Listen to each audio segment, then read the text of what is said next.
સુરતના પ્રખ્યાત સાહિત્યકાર ભગવતીકુમાર શર્માએ એવું કહ્યું છે કે એક આખું શહેર બેન્ડના નામથી ઓળખાતું હોય તો એ એક વિરલ ઘટના કહી શકાય. અને એ બેન્ડ એટલે રઝાક બેન્ડ. રઝાક બેન્ડ એટલે સંગીત અને સૂરની સાથે શિસ્તનું બીજું નામ છે.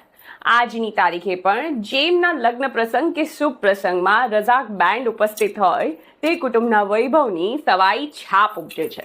રઝાક બેન્ડ એ સુરતની દરેક કોમનું પ્રિય બેન્ડ રહ્યું છે. પછી હિન્દુ હોય, મુસ્લિમ હોય, પારસી હોય કે પછી જૈન હોય, દરેકના શુભ પ્રસંગે રઝાક બેન્ડની ઉપસ્થિતિ હોય જ છે.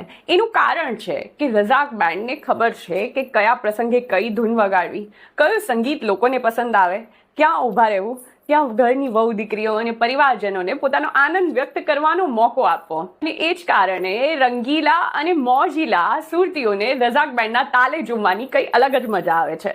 રઝાક બેન્ડની સ્થાપના અબ્દુલ રઝાક અબ્દુલ રહીમે કરી હતી. થોડા સમય બાદ તેમના પુત્રો અબ્દુલ રહીમ અને અબ્દુલ કરીમ પણ પોતાના પિતા સાથે જોડાયા. પણ પિતા સાથે અણબનાવ થતાં સન 1940માં અબ્દુલ રહીમે રહીમ બેન્ડ નામથી નવ બેન્ડ સ્થાપ્યું. બેન્ડમાં માઇક લાવવાની પ્રથા પણ અબ્દુલ રહીમે શરૂ કરી હતી.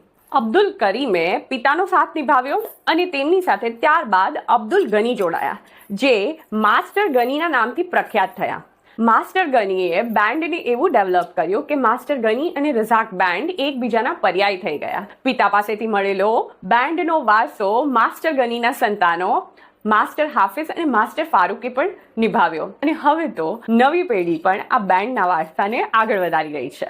જ્યારે અબ્દુલ રઝાક અબ્દુલ રહીમે બરાનપુરી ભાગળ પર સન 1900માં પોતાનું કાર્યાલય શરૂ કર્યું ત્યારે સુરતમાં એવી પ્રથા હતી કે બેન્ડવાળા ભાગળે ફેટો પહેરી હાથમાં વાજિંત્રો લઈ લગર વગર વસ્ત્રે ઊભા રહેતા અને જેના ઘરે લગ્ન કે કોઈ પ્રસંગ હોય તેઓ આવીને આ બેન્ડવાળાને બોલાવી જતા.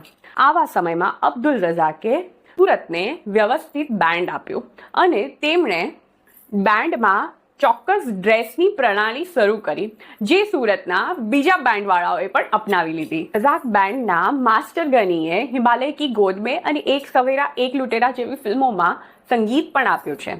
કલ્યાણજી આનંદજીએ નાગિન ફિલ્મ માટે ક્લે વાયોલિન નામનું વાજિંત્ર માસ્ટર ગની પાસે વગડાવ્યું હતું.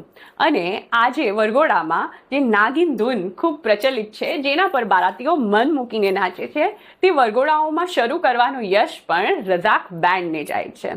આજના ખ્યાતનામ સંગીતકાર ઇસ્માઇલ દરબારના પિતા હુસૈન મિયા પણ એક સમયે રઝાક બેન્ડ સાથે જોડાયેલા હતા. આઝાદીમાં રઝાક બેન્ડની ભૂમિકા શું હતી તે જાણવા માટે સેકન્ડ પાર્ટ જુઓ.